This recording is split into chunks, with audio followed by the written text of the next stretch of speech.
Well, good morning, good morning. Good morning from Massachusetts. And I welcome everyone who is here. We have a few early birds. I'm going to take a look at my laptop to make sure the audio and video are fine. If you're able to type in the chat as a member, you can give me a thumbs up or just let me know that you can see me and hear me well.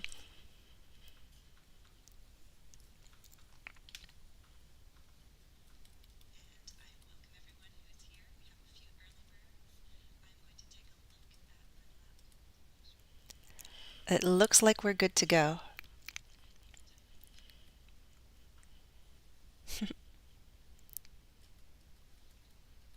Again, this is a live stream for everyone. I welcome everyone. We can learn together in the next half hour or so. If you're a member, though, you can type in the live chat. If you see the join button, that means you can click it and become a member. And if you become a member, you can join the live chat today. I'll be posting a follow-up task on the community tab, so you can gain more practice afterwards. And of course, members can always send in questions in advance. There was an interesting question I received, and I will talk about that today. But the monthly live stream is for everyone, but it's a great opportunity for members to get answers to questions.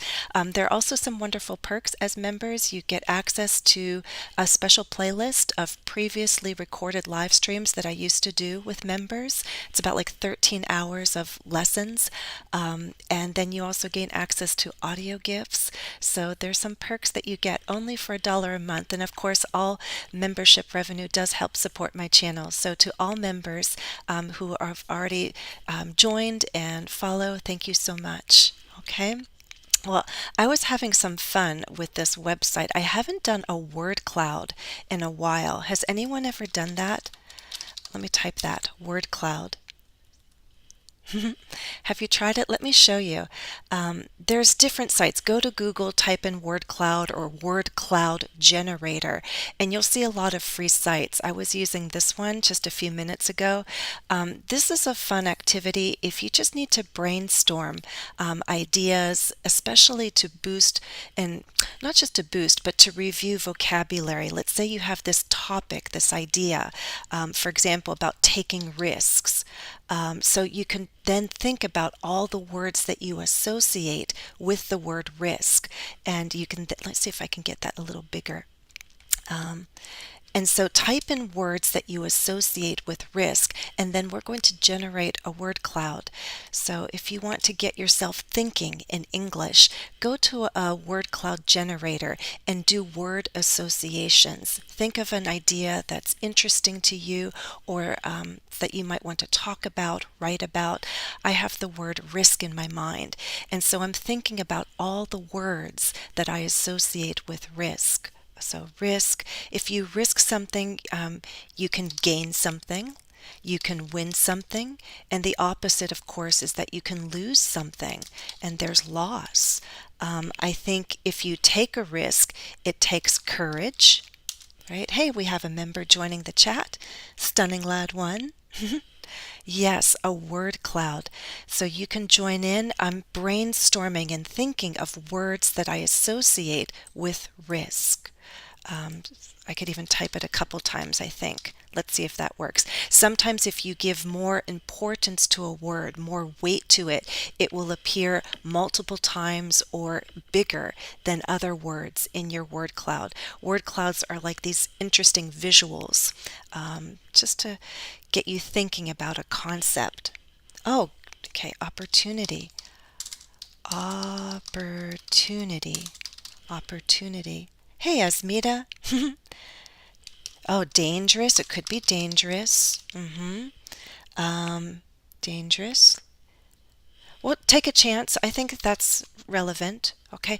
So again, get yourself thinking in English, not necessarily in whole sentences right away, but in words. Then you can move to phrases. It's just an interesting idea. Throw the words out, generate a cloud, and then by looking at the cloud, you might then remind yourself of all the words you associated, and you can move into writing. You can move into speaking. Let's see what happens if I press the button. Oh, look at that. Chance, courage, win, loss, opportunity. It's kind of interesting. So And again, it's just an interesting exercise to get yourself warmed up thinking in English. Okay? Questionable. That's an interesting word. Well, let me share my screen. Oh, am I not sharing? Goodness, I'm not fully awake, am I? Let me show you what I just did. I'm like, gotta wake up here. What did I do? So I came back here to Word Cloud Generator and I wrote different words that I associated with the word risk. Oh, roll the dice. That's a nice one. All right. When you roll the dice, you take a chance and you're not sure what the outcome will be. Hey, my hippo is here. Hey, Manuel joined. Hey, Manuel. Right as rain, glad you're here. And when I generated the word cloud, this is what it came up with. I don't think all the words appeared, but it's interesting. Oh, I guess I'm somewhat limited. But in any case, I just think a word cloud generator is one possibility to start yourself thinking in English if you need to warm yourself up and you're not quite ready to jump into writing a paragraph or jump into a conversation. There's lots of word cloud generators online. You can give it a try. Okay? Well, why was I thinking about the word risk? Because, let me come back here, I had asked members to vote in a poll, and I asked them which saying reflects how you try to live your life. How you try to live your life. And I put down 4 different sayings. Nothing ventured, nothing gained. Better safe than sorry. Better late than never. And learn to walk before you run. Gamble's a good word. I saw that, Asmita. It's a good one. Okay. And guess what people chose? It was somewhat tied, but there were 2 sayings that gained the most popularity. It was these first 2, A and B. So nothing ventured, nothing gained, which basically means that you take risks, or better safe than sorry, which means I'm cautious. But there were a few votes. Some people said that this saying represents how they live their life. Better late than never. Maybe you procrastinate, but you get things done still. Or learn to walk before you run. Like you do things, but at your pace, right? You don't rush. You accomplish things in steps. You don't try to run before you learn to walk. So you can think now of these 4 sayings. If you did not answer in the poll, which one reflects how you try to live your life, right? Or perhaps it's a mix, right? Manuel, hey Daniela. Manuel, learn to walk before you run or fly. True, you should walk before you run before you fly. Living life in the fast lane. There's an interesting saying. Yes, if you live life in the fast lane, you go quickly. You take those risks. You do lots of things within a day, within a week. This question that came in was about proverbs versus cliches. Have you heard those words? Proverb versus cliche. This is the main question that I got. What's the difference between a proverb and a cliche? This obviously not an English word, comes from French. And if you look at these sayings, if I had to categorize them, I'm leaning more towards one than the other, especially A and D. I would argue that if not all of them, then at least A and D are examples of proverbs, because in my mind, proverbs are words of wisdom. They offer advice and insight, and I usually think of proverbs as whole statements, complete sentences, right? Yes, common sense, very good. Okay. Hey, Daniela. So we're jumping into the concept of sayings and how we can categorize sayings. Is there a difference between proverbs and cliches, for example? I would say yes. In my mind, proverbs Yes, they can reflect common sense. They're words of wisdom. They're trying to help people by giving them advice, insight, instruction. And we often state proverbs as a whole sentence, whereas cliches are just simply common overused sayings. They could be a whole sentence, but it could also just be a phrase. So there, in my mind, I think there's some overlap between proverbs and cliches. If a proverb has been used too much, it's probably become cliche. But I also think that cliches overlap with idioms. We'll get to that in a moment. But look at the difference. I grouped these together, and I hope that these two groups, one and two, are distinct in your mind. Okay? Okay. So, people who live in glass houses shouldn't throw stones. Think about what that means.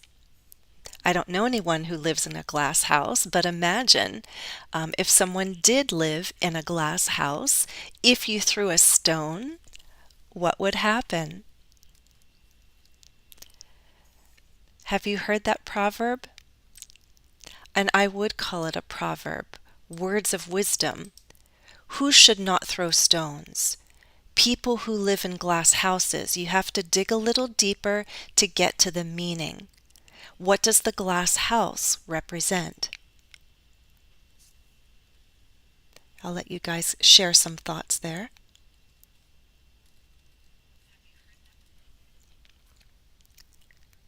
And as you're thinking about that one, tomatoes live in glass houses. Yes, you could throw tomatoes. That would cause a mess, but not necessarily damage, right? So the idea, though, a tomato would make a mess, but stones, throwing a stone in a glass house would break your house. So you wouldn't harm yourself that way. So be careful throwing stones because stones do damage. And the basic idea here is that don't criticize others for some of the same faults that you have. That's one way to interpret this statement. So if you have this glass house and you throw stones, you're going to break your own house. So don't go throwing stones at other people if someone could throw the same stone at you, so to speak. People who live in glass houses shouldn't throw stones. Be careful what you say. Be careful how you criticize. Perhaps others can criticize you for the same things. Yes, right? No one is perfect. So be careful throwing those stones. You could break your own house in doing so, meaning hurt yourself, hurt your life, hurt your reputation. Beggars can't be choosers. If you look inside, just like choose is the verb, a person who chooses is a chooser. A beggar is someone who begs, right? Beggars can't be choosers. Have you heard that one? When you beg for something, what are you doing? Yes, Manuel, I like how you interpreted that. Be cautious with your deeds. Right? Do good deeds, not harmful ones, because the harmful ones can not only harm others, but yourself included. We've all been guilty of throwing some stones. We've all done that. Beggars can't be choosers. When you're begging for something, you're asking, right? You can beg for help. You can beg for cooperation. If somebody needs volunteers and no one is volunteering, you're begging them, please, somebody volunteer. Beggars can't be choosers. And then if you're begging and you are desperate, you really need something, do you really have a choice? If all of a sudden there is an opportunity in front of you, it may not be the exact opportunity you were looking for. It may not be the alternative that you hoped for, but beggars can't be choosers. If someone gives a horse away, don't look at his teeth. That's interesting. I like that one, right? A horse is something valuable. If you were to receive one, you can't be critical of certain imperfections. That's true. I like that one. right? So the idea is that, be careful. You can't be too choosy, too particular, too demanding sometimes. When you really need something, work with what you have.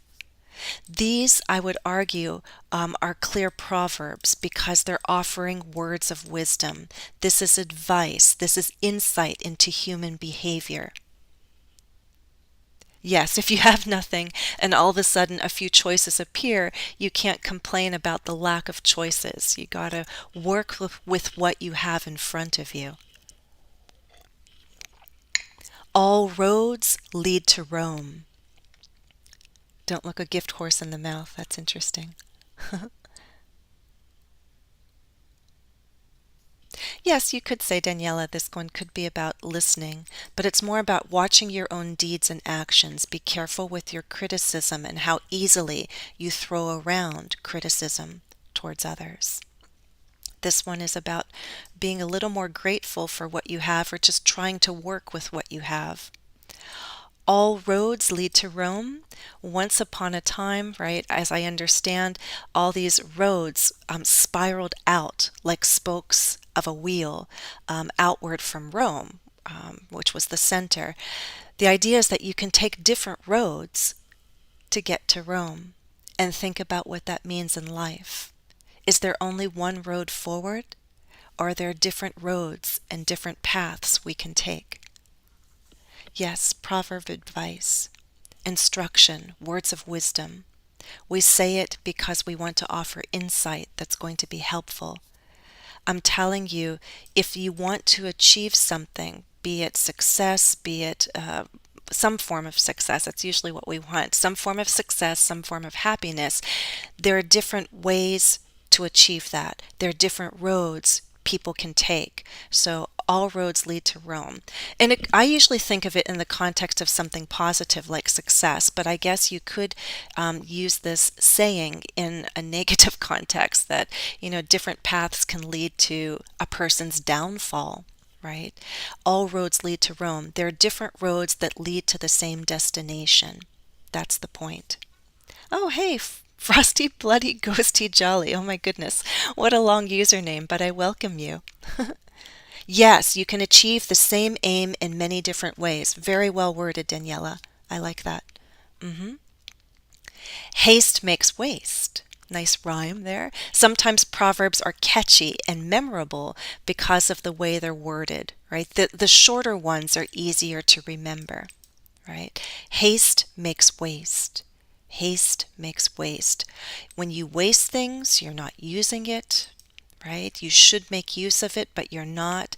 And so you're not appreciating the full value of something. And when does this happen? When you haste, hurry, rush. Haste is not as common as rushing, but when you're rushing, we make mistakes, don't we?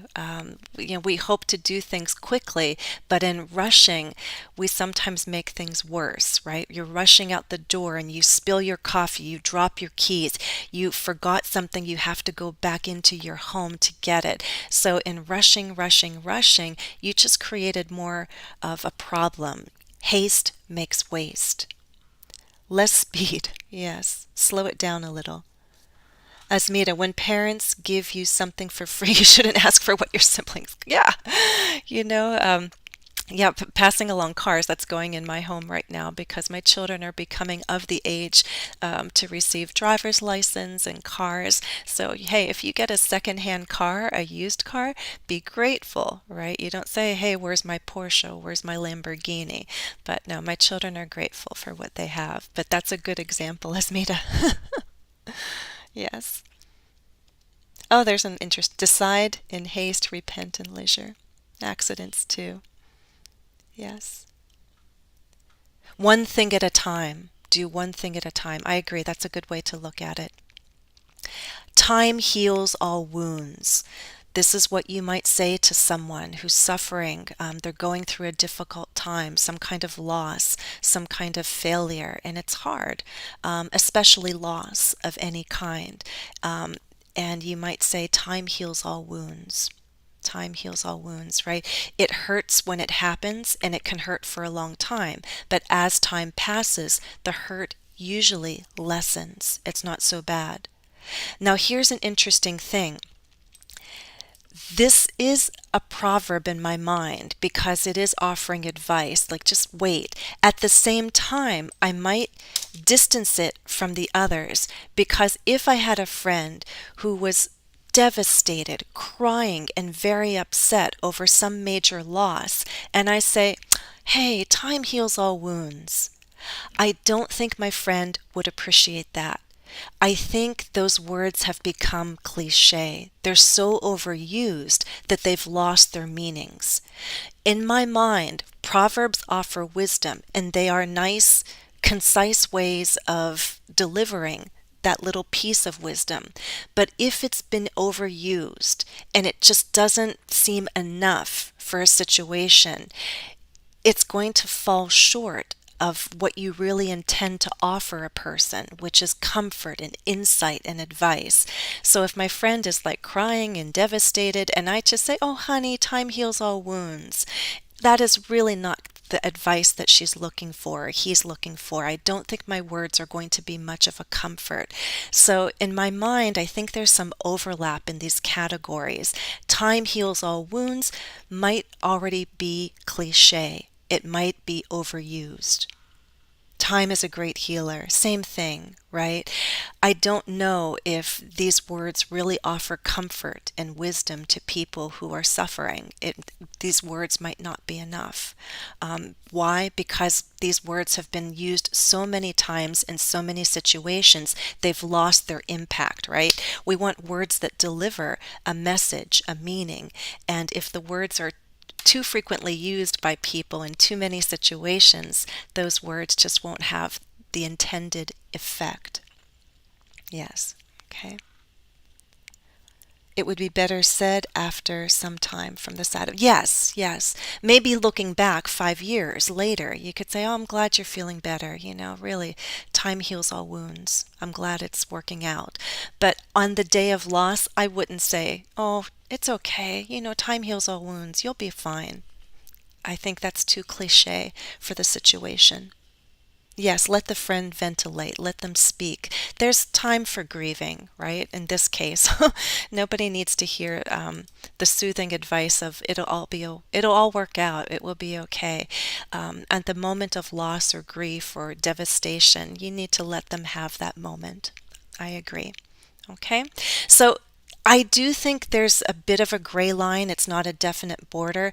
I think these ones are clearly proverbs offering words of wisdom, but you could take them into a situation and say, you know, if I use it, I don't think they'll have the right impact. It's just not strong enough.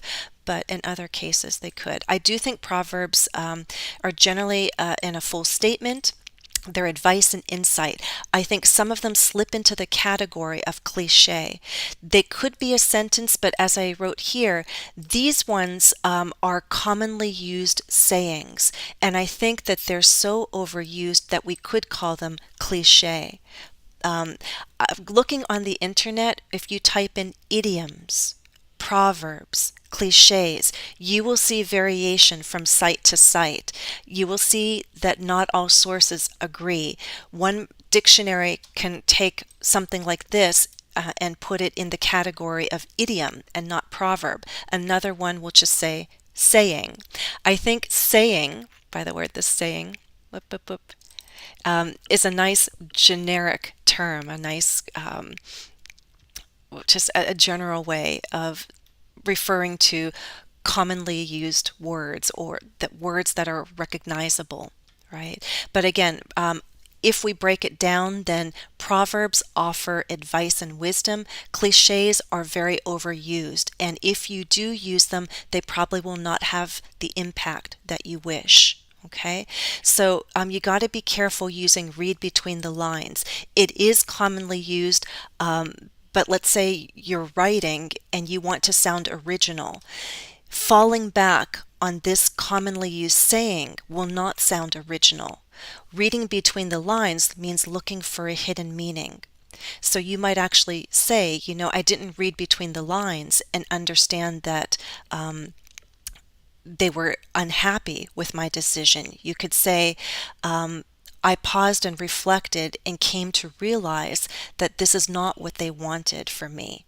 So maybe clearly describing the thought in words rather than falling back on something that's more idiomatic will help you avoid cliches. Okay? Time flies. Oh, it's from Greek? Yes. Good that you know Greek. I don't. It looks beautiful. Look at that writing, Daniela. I'm impressed.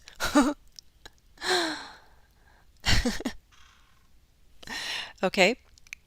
So again, you can use common sayings, common idioms, but some people perceive them as cliche. If you are writing especially, you want to go for more original, unique wording.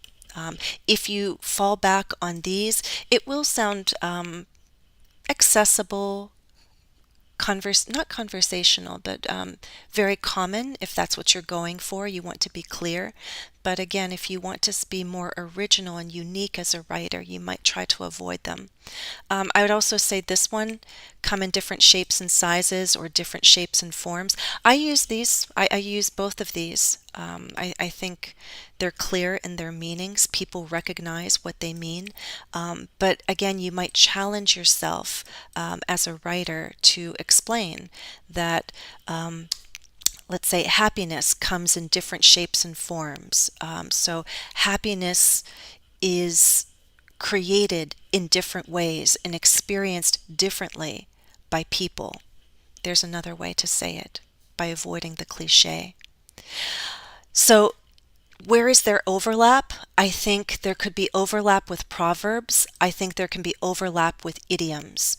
I'm not going to take the time to go into depth. Perhaps I will in the follow-up task for members on the community tab, but I wanted to remind you what idioms look like.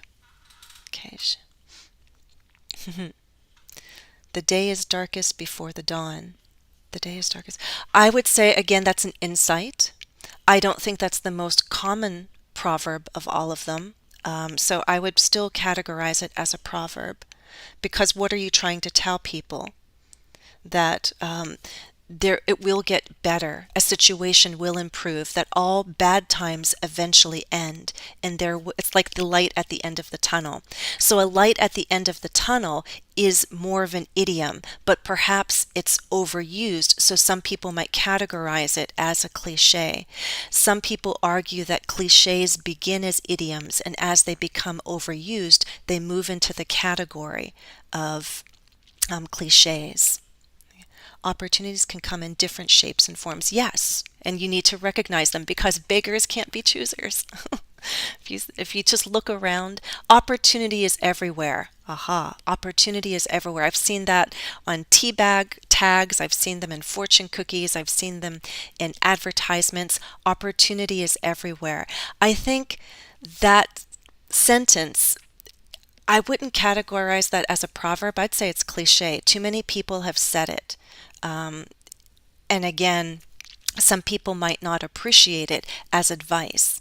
If someone is having a downtime and I don't like my work, things aren't going well with my job, I just don't know what I'm doing with life, and you say, well, opportunity is everywhere, just look around.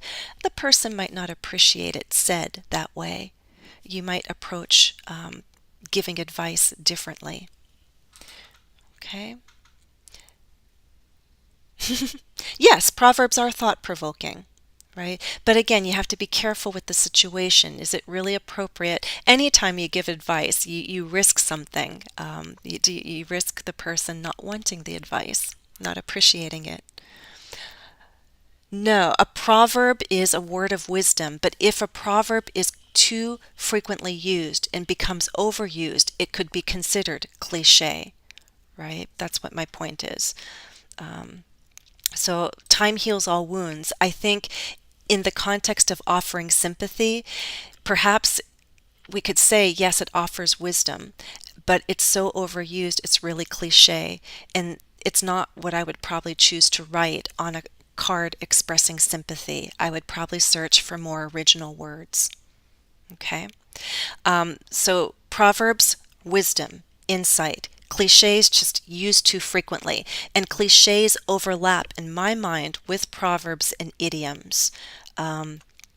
So idioms, though, are those phrases, not sentences, phrases that we cannot take literally.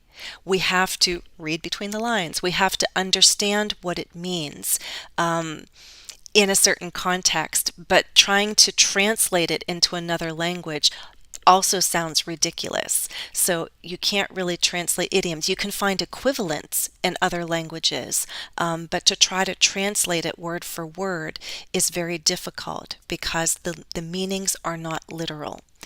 If I say your theory, your argument has more holes than Swiss cheese, you're thinking, what does cheese have to do with my argument, my theory? But Swiss cheese is the slice of cheese with lots of holes. Holes do not make something solid. If your argument has holes, it's not solid and strong. So it's weak. It's another way of saying your argument, your theory is weak. It's flawed. All smoke, no roast. That's fun. Is that in Italian? All smoke, no roast. That's funny.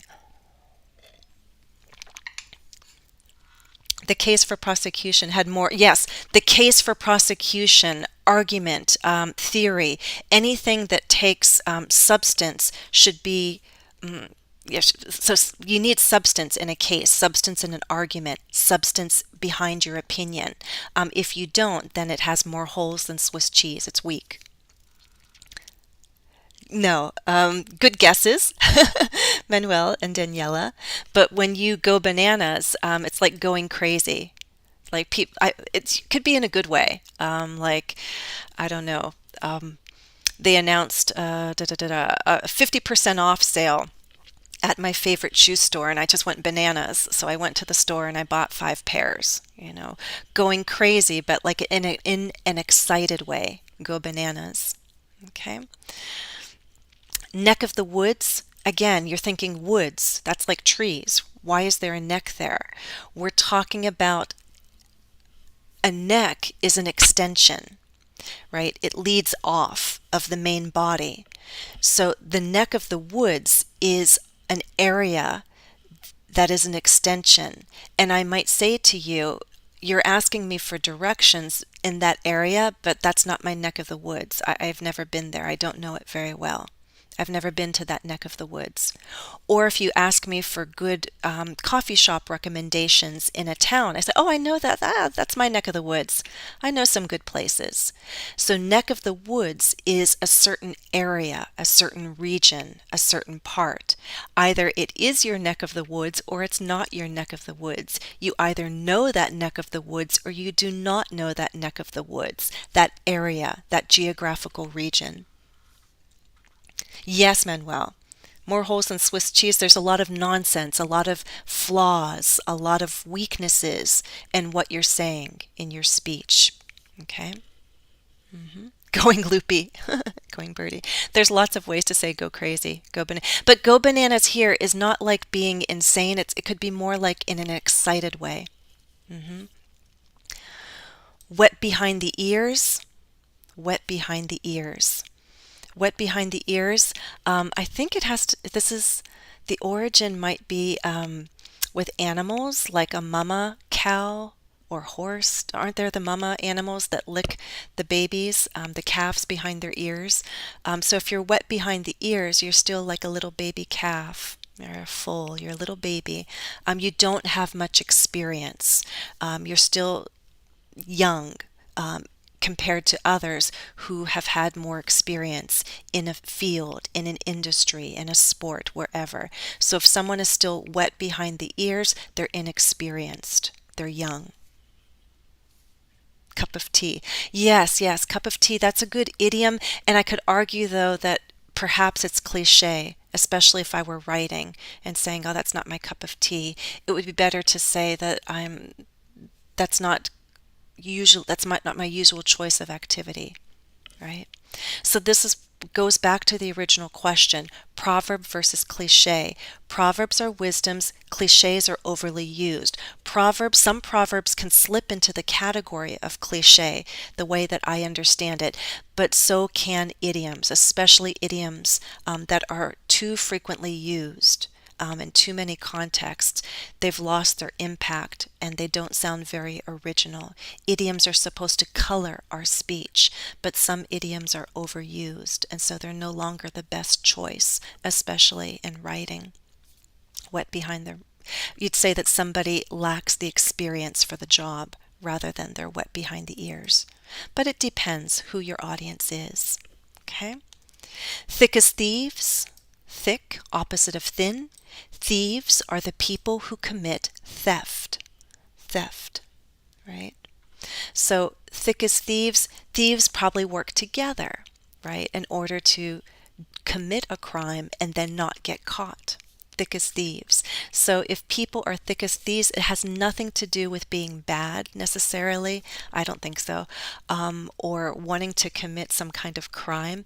It just means people are close and they might work together, and they probably share secrets, share knowledge. Thick as thieves. Friends can be thick as thieves, right? They're always seen together. They share things, they talk about things, they share their secrets. Thick as thieves. Get my foot in the door. You are what behind the ears? Maybe if somebody moved to the city, if you're thinking a new neighbor, new resident, perhaps. Perhaps, I think more in the context of the workplace. We would talk about someone being wet behind the ears. They lack experience. Okay. Yes.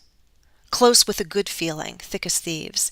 You could look at your little nephew and her best friend and say, oh my gosh, they're thick as thieves. They're always giggling together, spending time together. It doesn't have to do with committing bad deeds. They're just close. Close friends, intimately, yes. Intimately in the sense of sharing thoughts, secrets, etc. Okay? All right, so idioms are idiomatic. They're not literal. They're figurative. You have to dig a little deep, and you cannot translate them word for word into another language. But some idioms are so overused they become cliches. Let's look at that spelling again. So cliches are overused. Common and overused. Could be a sentence, could be a phrase. Proverbs are usually a full sentence and they offer advice. But if you use it too frequently and it doesn't have its impact, we could call it cliche. So again, not all sources agree, but I see some overlap when we talk about cliches. I think sometimes the cliches come from short proverbs, sometimes the cliches come from idioms. Right. And by the way, I wanted to come back here for a moment to this one, which I would call an idiom. Nothing ventured, nothing gained. And look at the grammar, by the way. Proverbs sometimes are said in a short way. Words are omitted. The full sentence here, can you guess? Nothing ventured, nothing gained. If I were to write this out with more words, what words would I use? Two parts of a sentence. To me, it sounds like a condition and a result. What words would you use? Nothing ventured, nothing gained. Yes, learn the ropes is another idiom. When you learn the ropes, you learn how things are done. That's a sailing idiom. When you're a sailor on a ship, you learn how to tie knots. You use ropes to tie various knots. There are many different knots that you can tie, and you have to learn the ropes as a sailor. But if it's your first time, your first voyage, you are wet behind the ears. When nothing is ventured, nothing is gained. You could use when because it's a general truth, or you can switch when to if. If nothing is ventured, then nothing is gained, right? What we basically did was we left words out because they're understood. This is ellipsis. Same thing with these two, better safe than sorry. It's a short idea, contains some wisdom, or at least some insight. Some people might categorize it as a proverb. Better safe than sorry. It's not a complete sentence, but we could make it so. We don't need it to be a complete sentence, however, to be understood. Better safe than sorry. Hey, Prince. Glad to have you here. Better safe than sorry. What words are missing there? You need to accomplish things in steps. Prince, we're answering the question about proverbs versus cliches, and I've added on the category of idioms. Proverbs are words of wisdom. Nothing ventured, nothing gained. The full idea is if nothing is ventured, then nothing is gained. Venture, think of the word adventure, right? If you venture to do something, you take a risk, right? You venture to try a new job. You could also venture a thought, venture an opinion, venture a guess. It's about taking some risks, hoping that you will gain something. If you do not take any risks, if you do not venture anything, then nothing will be gained. Right? Better safe than sorry is about cautious, yes. So it is better to be safe than sorry. Again, we left out words, and I wanted to quickly remind you, let's see if I can get here, to remind you, if you do a search on my channel, there is a full lesson on ellipsis, leaving out words. Leaving out words. Sometimes we leave out words in proverbs, or if it is a long, let me move this. Let me do it just for a second like this.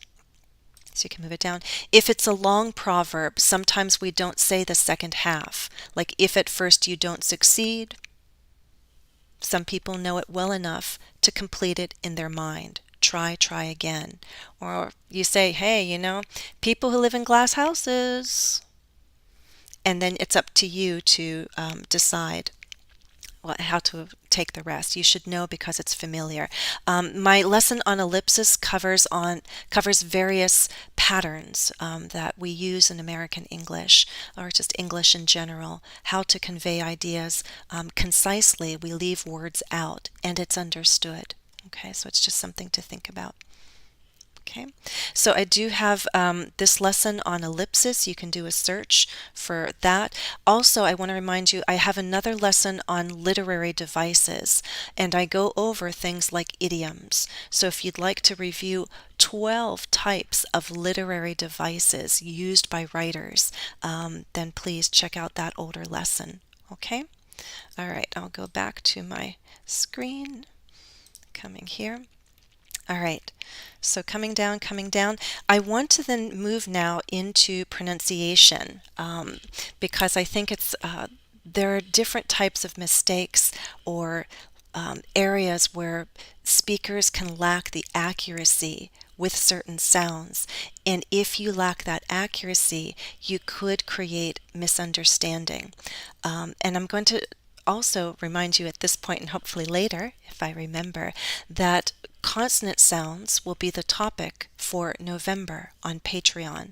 If you're high, intermediate, and advanced and you'd like to practice tricky, challenging consonant sounds, that's what we'll be doing. We have 3 live events scheduled in November, 2 Zoom classes, morning and evening, and then we have our member-only live stream towards the end of the month. The focus of our group classes, as well as all the tasks that I'm posting for independent practice, are connected to consonant sounds, and this will be one of them. Okay. Prince, you write very well, so I'm glad that you're joining in. Pronunciation practice is good for everyone at every level, especially those advanced students who are capable of speaking very fast. You need to remember that fast is not always better. Sometimes when we speak fast, we lose control of our articulation and we're not as clear, and sometimes certain sounds can get lost. So I'm going to highlight the words that you just saw in the proverbs and the cliches and the idioms. You'll see these words and they should be familiar to you. We just talked about people who live in glass houses shouldn't throw stones and beggars can't be choosers and so on. I want to remind you that when we make plural nouns or when we add on an S for that third person singular form, SES can lead to different pronunciations, right? Sometimes these endings will sound like a true S. Other times, though, they're going to sound like a Z, which is a voice sound. Z. And one way to understand voicing in English, this is a common technique that teachers use, you can use it too, is by taking your hand and putting it on your throat. If it is a voiceless consonant, like S, you will not feel any vibrations here when you say S. It's a sound that you can whisper. But when you produce a Z, it's a voice sound. You will feel vibrations. Z, z. That's a difference that needs to be clear to your listener. Sometimes, though, adding these endings adds an extra syllable. So not only do we have Z, but we're going to add a vowel sound, this short I sound. Is, like the IS is. Okay? Fun phrases. So what I'm going to do now is I'm going to start the chart and let you guys help me out. How do we sort these words? The first word I'm going to give you is shapes. I'm going to take shapes and put it here. Okay? Because E is silent and P is a voiceless consonant. P, p, p. So when I add on my S to talk about not one but two shapes, my S sounds like an S. Shapes. Shapes. No vibration on S. Shapes. So I want you to tell me other words that go in this category. What other, are there any other words?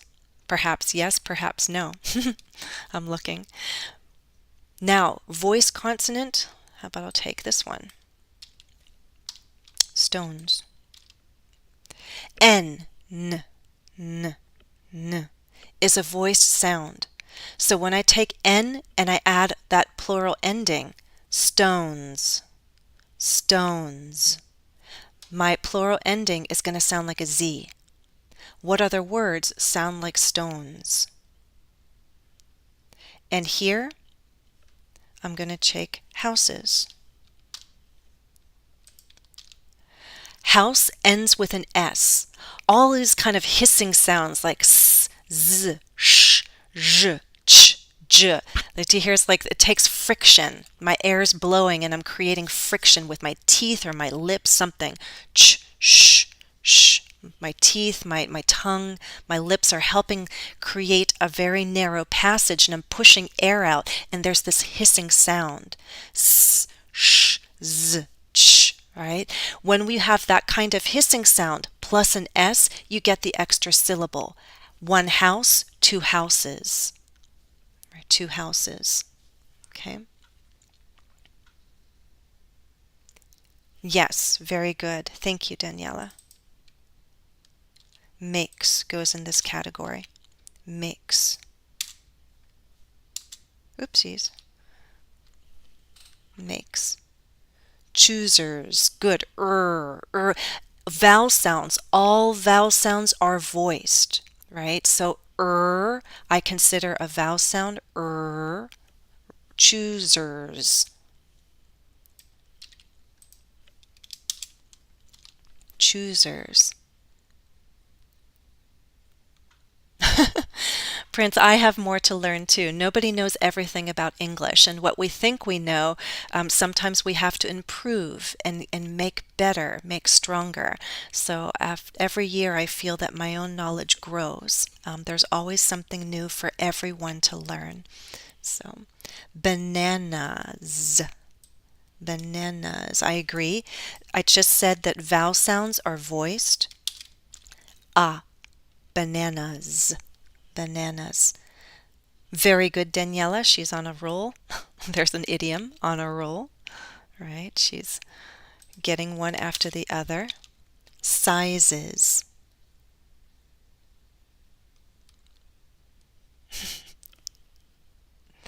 You can. There are many models. That's what you do. You listen to different speakers, listen to different teachers, train your ear to understand different varieties of English, but choose clear models. Use the models so that you can get clear speech. Right? You're not trying to sound exactly like anyone.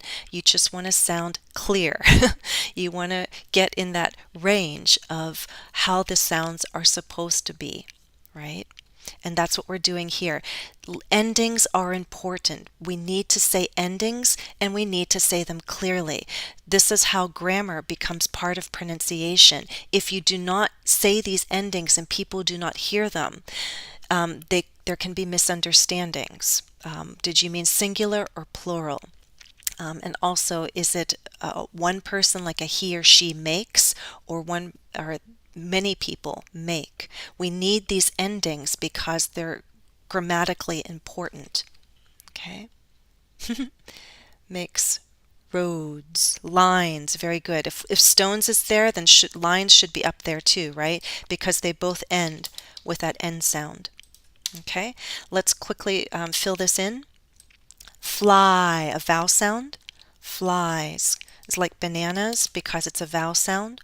Whole, ul, voiced, voiced. Wounds, wounds, voiced. Heels ends with an S, or sorry, ends with a L there, like whole. Whole, holes. Heel, heels. Roads, d, d, d is voiced. D. Oops. Roads. Thieve, v, v, v is voiced.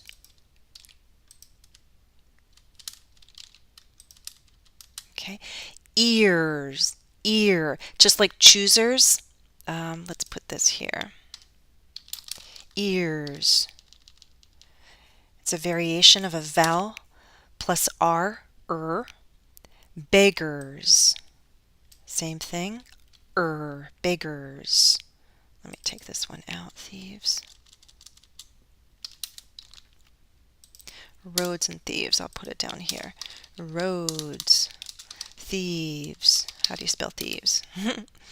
Do you know that spelling rule? I before E except after C, right? Okay. Woods. D, d, d. Woods.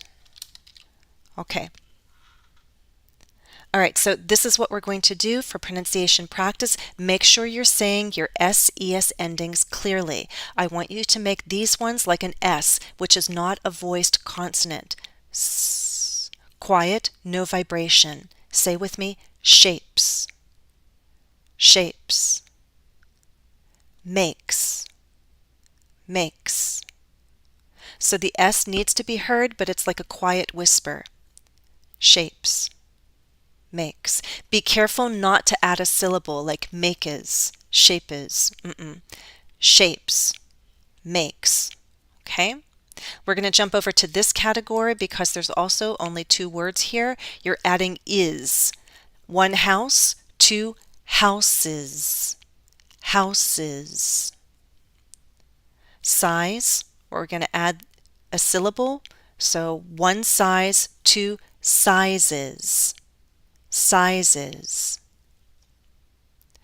These ones do not add an extra syllable. Do not say stone is, line is. Okay? Do not add that syllable, but your S sounds like a Z. Z. Okay? Here we go.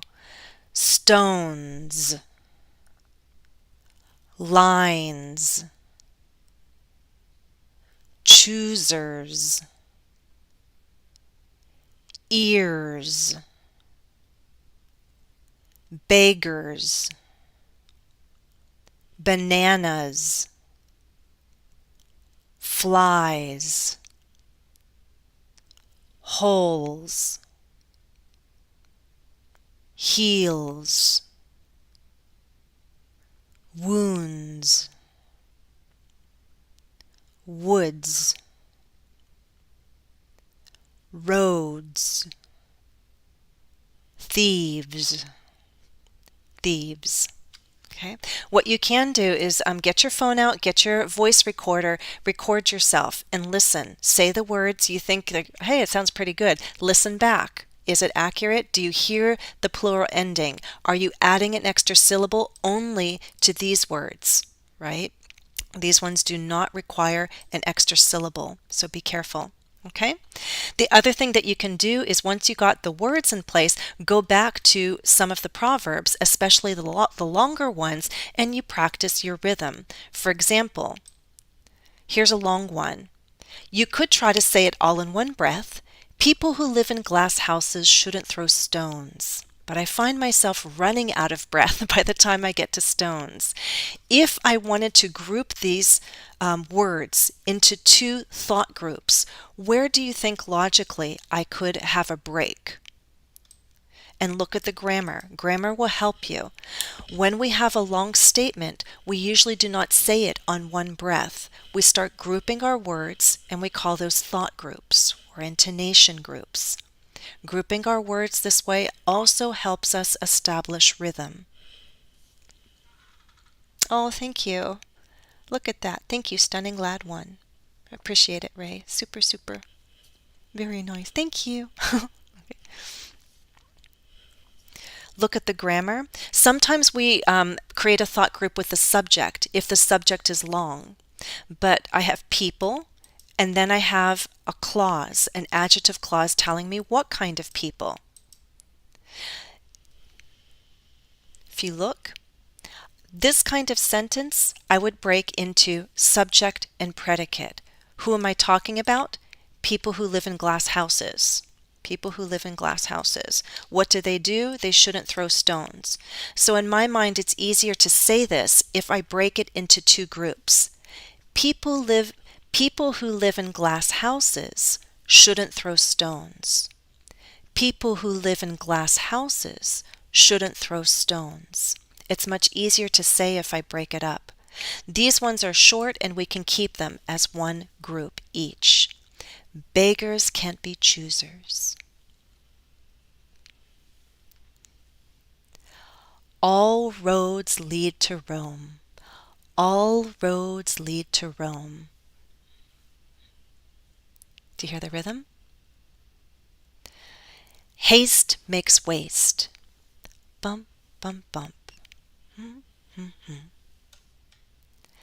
Time heals all wounds. Time heals all wounds. Bum, bum, bum, bum. Got the rhythm? Time flies. Read between the lines. Read between the lines. Bum, bum, bum, bum.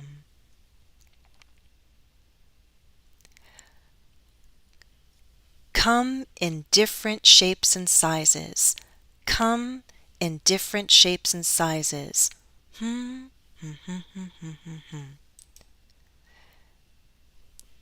Okay.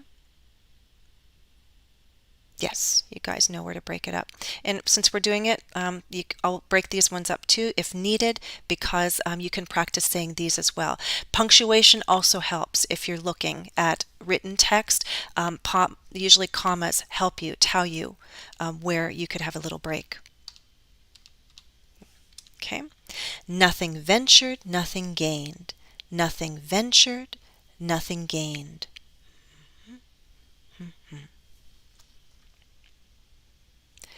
Better safe than sorry. Better safe than sorry.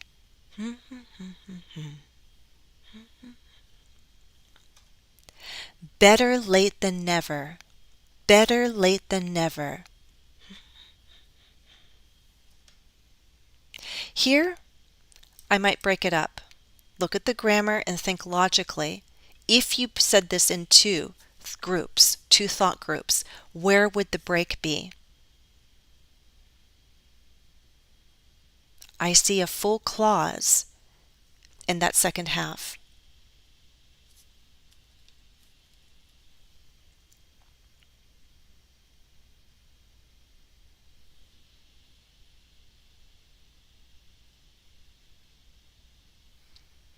Often grammar tells you where we can group words together or how we can group words together. Clauses like to form groups, right? That's what a clause is, a group of words with a subject and a predicate, a subject and a verb. Before you run is a time clause, an adverb clause of time. Okay.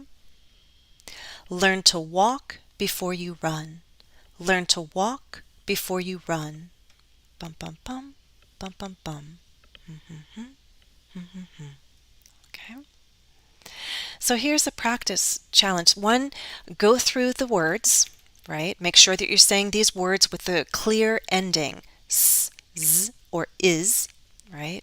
Then come back to the proverbs, words of wisdom, or the cliches, even though they're overused, you can practice saying them. You could also say the idioms, right? But I would encourage you to work mostly with these kinds of sayings. And again, record yourself. Practice saying them clearly, smoothly, naturally. You don't have to rush, right? But record yourself and listen. If you like the way it sounds or if you can improve it somehow. The other thing that I'd encourage you to do is try to write or speak with one of these sayings. So for example, if you come back to my original question, which saying reflects how you try to live your life? Choose one. Which one is closest to your own personal philosophy, how you live your life? Right? Let's say the majority of you in the poll chose this one, nothing ventured, nothing gained. So what you could do is write a short little paragraph about that, right? And give me an example so that the last sentence is nothing ventured, nothing gained. Can you give me a short little text? Give me an example, right? Nothing ventured, nothing gained. For example, think of the last time you might have taken a risk. Look, Daniela, you got that one good. Okay. Nothing ventured, nothing gained. Oh, there is a time, I've mentioned this in a video before, taking different jobs just to have a different experience. I did work on a steamboat and it was very different because it was not normally the kind of work I would seek. But before graduate school, I worked on a steamboat and I got to see the states along the Mississippi River. I don't love retail, but I got some insight into retail because I was working in a gift shop most of the time. But I recall the time I worked on a steamboat, and it was a job that was completely different from anything I had done before. I wasn't always good at each task because retail and accounting are not my strengths. However, I got to see much of the South because I traveled along the Mississippi South, and I met very interesting people among the passengers and the crew. I have no regrets about that time. There you go. And so I'm ending it. This is a way that you could use proverbs. I recall the time I worked on a steamboat, and it was a job that was completely different from anything I had done before. I wasn't always good at each task, but because that's what I say. When I was good, I wasn't always good at each task because retail and accounting are not my strengths. However, I got to see much of the South, and I met very interesting people among the passengers and the crew. I have no regrets about that time. Nothing ventured, nothing gained. Okay. I'm happy, Daniela. You've changed jobs too. Nothing ventured, nothing gained. So this is my example. I might invite members to do the same. Short little example of something that reflects that philosophy. If one of these sayings reflects how you live your life, can you give me an example? And then you can end with that saying. In this case, that proverb. Sometimes we use proverbs in our conversation too. So yes, I'm just reminding you that you have those follow-up tasks. But, oh, this is what I wanted to highlight right here. Okay. If you're going to write conversationally, or if you're going to speak and you want to throw in one of these sayings, one of these proverbs, what you see in orange are ways that people might work these kinds of sayings into their speech. They might not just say, no news is good news, but they might say, as the saying goes, haste makes waste. As the saying goes, no news is good news. You know what they say, haste makes waste. Or haven't you ever heard all roads lead to Rome? Right. Well, better late than never, right? Well, you know, better safe than sorry, as they say. These examples give you an understanding of how speakers might work the proverbs or sayings into their speech, right? You know what they say, as the saying goes. Right. This is more for a spoken context, and my example is more of the written context. You might use the proverb at the end for impact. Okay, just a suggestion. Okay, so what am I reminding you? Members, you'll have follow-up tasks. Please check out the community tab later today and I'll offer you some additional practice. Remember, Q&A is always welcome. I'd love to have more questions for the next live stream. If you want to try those follow-up tasks, it's not too late. Better late than never. Click join now and then you will have access to member-only posts on the community tab. Okay, you can do that. Well, hopefully we can inspire other people to do those tasks and gain practice. For $1 a month, guys, you get quite a lot. So go ahead, become a member, try the follow-up task. It's usually a set of tasks, not just one little task that I offer. So get your extra practice in. Okay, if you want more and you are high intermediate and advanced, then I encourage you to consider an ongoing study program, and that is on Patreon. We have a lot of interaction because on Zoom, all cameras and mics, videos, everything's turned on. So I am not the one doing all the talking. You'll get more interaction with me and with each other. You can get more language support. The people at the higher tiers also have access to private messaging. They also meet with me every month. Those at the higher tiers get 20 minutes or a full hour, depending what level they're at. I always promise at least one Zoom session, but I often deliver two because I want to make sure that I'm giving that opportunity to people in different time zones. And then there's an exclusive members-only live stream for Patreon members too.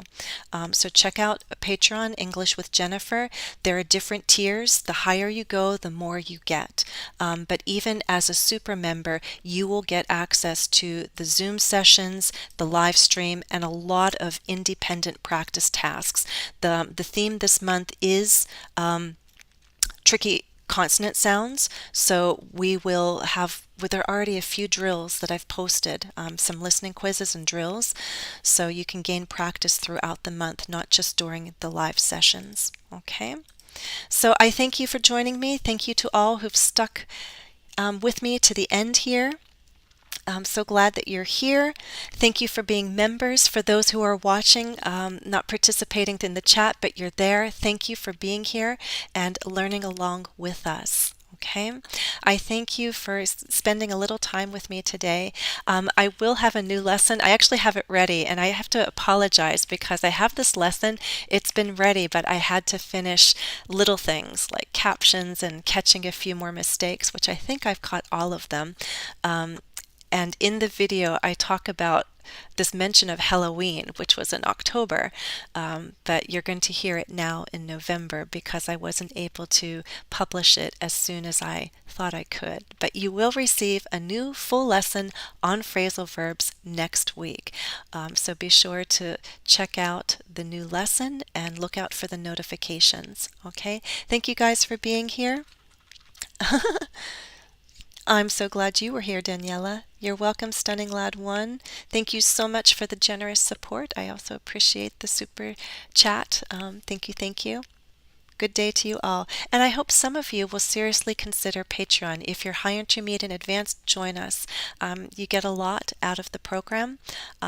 So please consider that option. I love working with my Patreon students, and you take control of the topic. The topic is chosen by members from month to month. So we study what you need.